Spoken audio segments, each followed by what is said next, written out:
So we'll get started. Okay.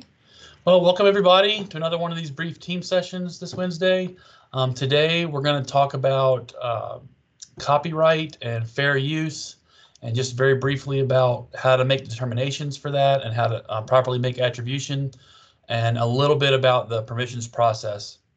And I'm going to be sharing with you some resources that I got from a certificate course that I went through a couple of years ago that have kind of helped me understand this a little bit better. So a lot, I was telling Dr. Doss before we got started, a lot of what we'd use resources for here at the COM would be for PowerPoint lectures, and we would make a fair educational use determination about that. But I tend to think of that as being more liberally applied, because if we're using it for educational purposes, we're putting images or tables or figures into PowerPoint slides. If we're making attribution, you can still do a fair use risk assessment, but you're probably going to be okay using those materials in a lecture, making attribution in your PowerPoint slide. When it gets a little bit trickier, and I've talked to some vendors about this that know that sometimes faculty will use images or figures in a poster presentation or maybe a journal article submission, that's when we probably want to be a lot more detailed and getting permission, not just making attribution, but getting permission to use those materials as well. I'm hoping everybody can see my screen here. I'm going to share from this is one of the resources I got from the certificate course that I went through. But this is kind of just a flow chart showing you the process. And once you find a figure or an image or a piece that you want to use from one of our resources, you can check if things are in public domain. That's probably not going to apply to us so much because our resources, medical resources, tend to be so up to date that so much time has to pass before something's in public domain. Most of the resources you're going to be looking at, they're just not going to be in public domain. But if you are interested in that, there is, if I can find it here, let me see. There is, here's the slide right here. There we go. Cornell actually made a LibGuide, just like we have a LibGuide for our research guides. They made one to talk about public domain, and you can actually find, this is a good resource if you want to bookmark it to see if something is in public domain. And you can see some of these unpublished works, life plus of the author plus 70 years, unpublished anonymous, 120 years from the date. This is not going to apply probably to most of what you're looking at. So most of what we're going to use is not probably going to be in public domain, but that's just part of that. Excuse me, that's something else I want to show. That's just part of that flow chart. So we're determining if it's in public domain. If it's not, is it non-commercial, which applies to us. Profit, commercial purpose, I don't think that's going to apply to anything that our faculty would be doing here. So generally we're going to fall under this non-commercial purposes. And then you can do this check if fair use applies. And basically the main point I wanted to make today, and I've tried to share this with faculty that have asked me questions about using figures or images in their slides or in their PowerPoints, and they want to know, does fair use apply? It's kind of hard to say yes or no. That's not really like a hard answer, all one or the other, all black or white. It's more of a risk assessment.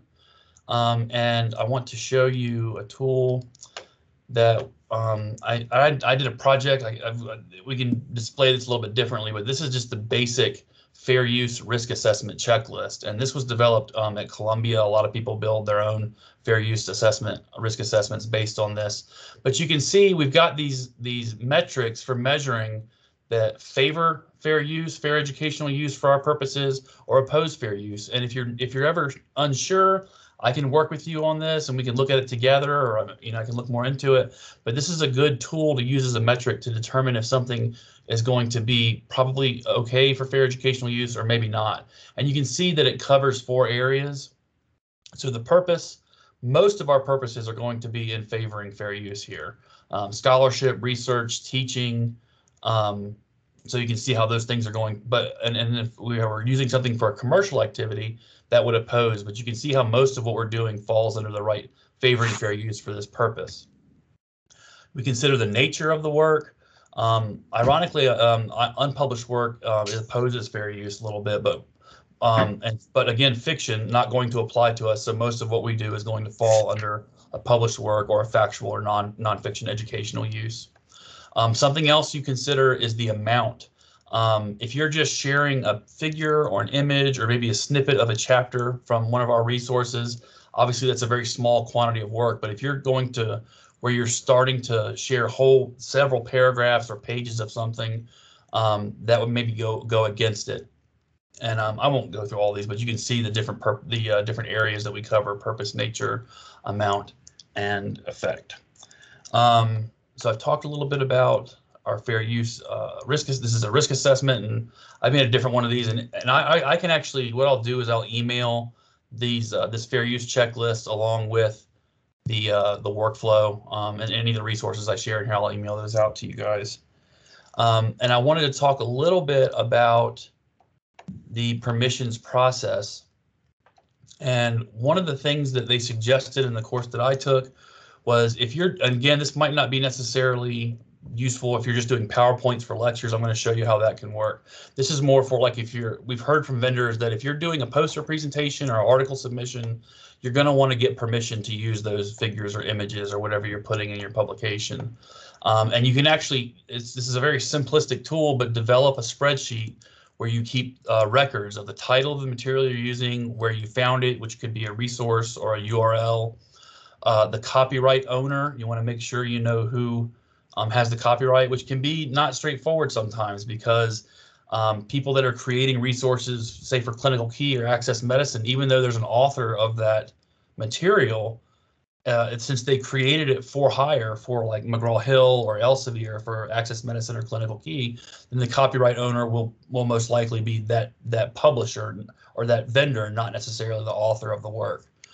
You can keep track of the publisher, when this item or figure was published, and you keep track of your acquired permissions, who you got the permission from, and the date.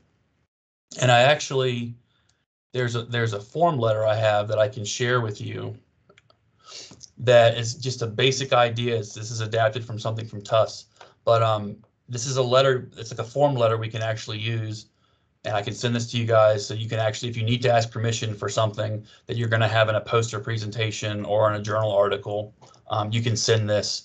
And this doesn't have to be snail mail. You can actually email this to someone and keep track of it that way. I would actually probably prefer doing it myself, using email, and just keep those things organized. So you would use this form letter to request permission. Once you receive permission, you can track your permissions acquired from the date and all this information in a simple spreadsheet that you can form to use for that purpose. Lastly, I know a lot of what we're doing is using figures and tables and items that we find in our resources here through the LUCOM library and putting those into a PowerPoint. And again, like I was saying, based on the fair use checklist, most of what we're doing in our PowerPoint lectures is going to strongly favor fair use. And what's useful is, in a lot of our resources, I wanted to show, like Access Medicine, a lot of our required textbooks come from Access Medicine. It really doesn't take a lot more effort to use figures or images or tables from a text in Access Medicine to make proper attribution, and they make it very, very simple. So this is an example. Harrison's Internal Medicine was used to be one of our required texts for certain courses, and I found this image on bacterial surface structures. There's actually a link for this image to download that slide to PowerPoint, and I can open it, and it's going to place that image into a slide. Can you guys see this? So it places the image directly into my slide. It puts all the information, the footnote for this image, and then it makes proper attribution here right in your slide. And then you can copy that slide, put it into your lecture, and you don't have to worry about it at all. Chances are you might be okay not making attribution to a figure or a table in a PowerPoint slide because it's just for lecture purposes, but it's just a good habit to be in, just in case that PowerPoint were to make the rounds or be shared somewhere where someone would see it. So that's Access Medicine will do that. Our other resources will do, and you have to actually, I want to mention too, you have to actually create a login to sign in. You'll see Rob Moore said I've signed in to Access Medicine. They call it a My Access profile to be able to do this. But you can download that content and it makes attribution automatically. Similarly, Clinical Key works a little bit differently. if you were to go into Clinical Key and say browse books, and I were to find an image in one of the text or required textbooks that's in Clinical Key, that's dragging, but I want to show you. I think I've already done it here. So I found an image in Clinical Key of ultrasound, and you can actually, it works a little bit differently in that, I don't know why it's taking so long to pull up. You actually save, here we go. You save the image to a presentation. This is an image of the cirrhotic liver, and I've signed into this resource as well, so you'll see my name, Rob Morset. You can create a free account for that. So I find this image on the cirrhotic liver, I click on it, and it pulls up the image itself with different options. You'll see this little, it almost looks like a little computer monitor. It says add to presentation. So if I add that to my presentation, let me just do test one. It's going to add the image to my presentation here, and here I can add these images and export them into a PowerPoint slide. And again, the benefit of doing it that way is that it's going to pull it directly into a slide. It's going to have the title of everything that's in the slide, and it's going to make the attribution to Elsevier properly for your slide. So again, it just doesn't take a lot of extra effort to make proper attribution for these images that you're using in your PowerPoints, even though we probably don't need to seek permission to use them because of our fair use risk assessment. It's just good. It's a good habit to make proper attribution in your slides. And I think that's basically all I really wanted to show. I know this is a very, very brief overview, but oh, there was one more resource I wanted to show too. I actually just had a meeting with one of our vendor reps from TEMA. If you're familiar with TEMA, they have a lot of our atlases of anatomy. And I asked, the vendor's name is Alex Williams, and I asked her specifically about using the content from our atlases of anatomy in the Med1 education portal in PowerPoint slides. They're okay with not asking permission for that. We do want to make attribution though, because it's a good habit, and there's actually a link here for this particular scan to add that slide to PowerPoint. And let's see here if I can. Okay, all I need is log in, grab here. There it goes. So it'll open up that image in a PowerPoint slide,